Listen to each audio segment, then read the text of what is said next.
Hello, everyone. We're going to talk about how to organize and manage digital files efficiently using Microsoft OneDrive. This can be used for school, work, or even personal. Introduction. So, what is OneDrive? OneDrive is Microsoft Cloud Storage Solution. It allows you to file storage. It also allows you to share and collaborate with others. It's just a very efficient way to store files if you're a person that has and deals with a lot of documents. Here are some pictures, just different icons that comes with OneDrive. You can pause to read, but these are pretty much just the main icons that you're going to repeatedly see when it comes to this.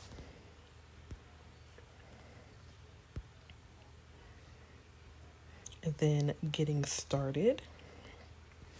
So what is needed to have a Microsoft OneDrive is you need a Microsoft account, where it be their latest email, which is Outlook, or if you have one of their older emails like Live or Hotmail, um, that can work as well. You can go online at Microsoft.com and create a new account, email address, so you can have that access to it. You need an internet connection. OneDrive is based off the internet. This is not you.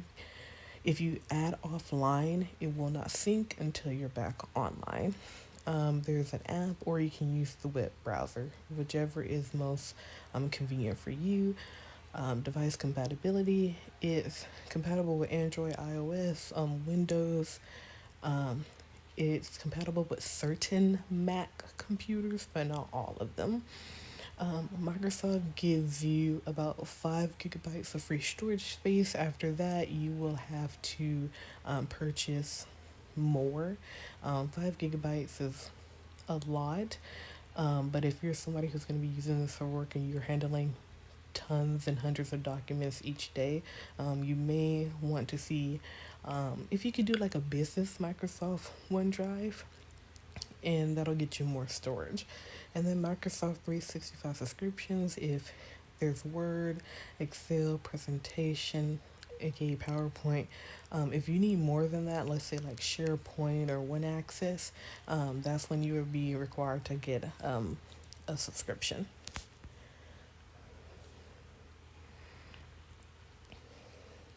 All right, now why would you create folders? These folders keep you organized. They give you faster access to finding things, which overall leads to less stress.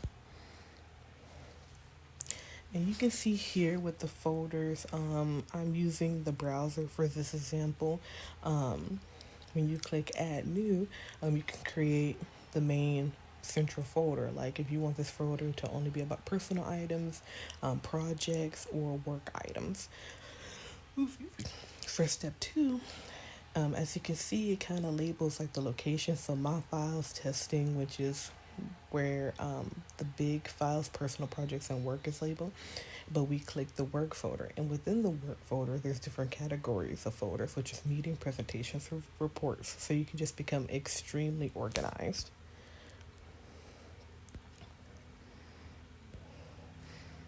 Using the search feature is pretty self-explanatory on the Files app and OneDrive web browser. You just go to search, type in the name of the document that you can remember, or just something that relates to it. And as you can see, lease agreement, and it pulled up two things that I labeled lease.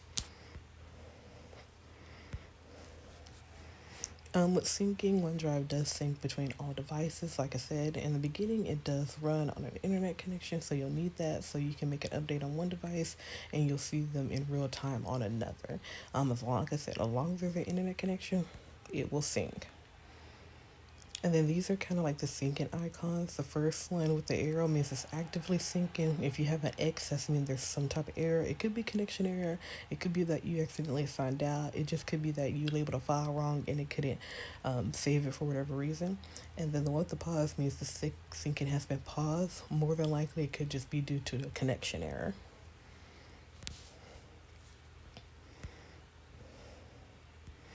And then backup and recover. And backup is pretty self-explanatory because it syncs with the internet. As long as you have internet, it's going to back itself up anytime that you do something. Now, as far as restoring, let's say you delete something, it will still be in the recycling bin. You have 30 days to recover it. And let's say you close some files out in example Excel, but you need it back. Once you open up that Excel, it's going to ask you, do you want to save these files or do you want to remove them? And then a personal vault where if there are multiple people who have access to the OneDrive, let's say it's a business account, then you can lock that specific folder. And then here's just an example of going to recycling bin, clicking one of the documents, and hitting restore. And then that is pretty much it as for managing Microsoft OneDrive. It's very efficient if you know how to use it, and if you're somebody who loves to stay organized, especially somebody that deals with a lot of documents on the daily. Feel free to share this presentation and